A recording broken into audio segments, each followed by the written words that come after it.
The fragile ceasefire between Israel and Hamas is even more uncertain after the Israeli Prime Minister threatened to restart the war if hostages held in Gaza are not released by Saturday.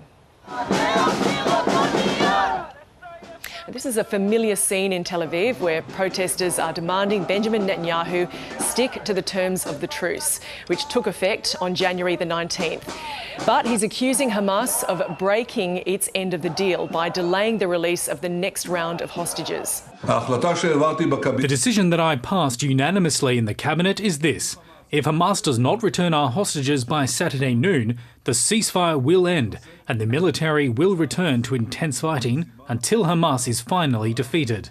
During the first phase of the ceasefire, Hamas agreed to release 33 hostages it captured during its assault on southern Israel on October the 7th, 2023. In exchange, Israel would free almost 2,000 Palestinian prisoners. 5 swaps have taken place so far, involving 16 Gaza captives and more than 650 Palestinian inmates. The second phase is more complicated. It would see all remaining hostages released from Gaza and the ceasefire would be extended indefinitely.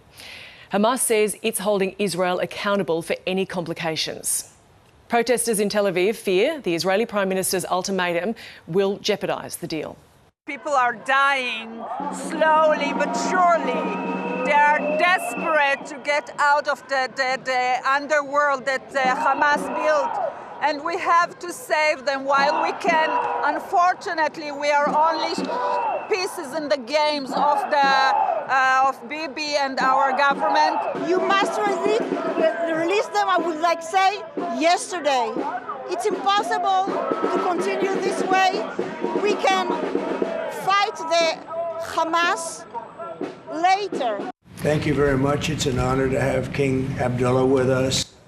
Now in Washington, the US President welcomed Jordan's king to the White House a day after he declared that all hell would break out if the remaining Israeli hostages aren't released by Hamas by Saturday. Donald Trump again pushed his idea for the US to take control of Gaza and for Jordan to take in Palestinian refugees. It's not a complex thing to do. And with the United States being in control of that piece of land, a fairly large piece of land, you can have stability in the Middle East for the first time.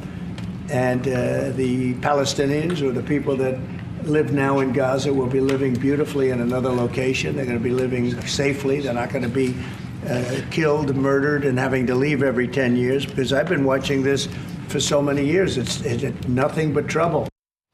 Now, both Jordan and Egypt oppose the permanent displacement of Palestinians from Gaza and Mr Trump's idea to develop the enclave into the so-called Riviera of the Middle East. King Abdullah told the president he will do what's best for his country, saying Arab nations are preparing a counter-proposal. We have to keep in mind that there is a plan from Egypt and the Arab countries. We're being invited by Mohammed bin Salman to discussions in Riyadh.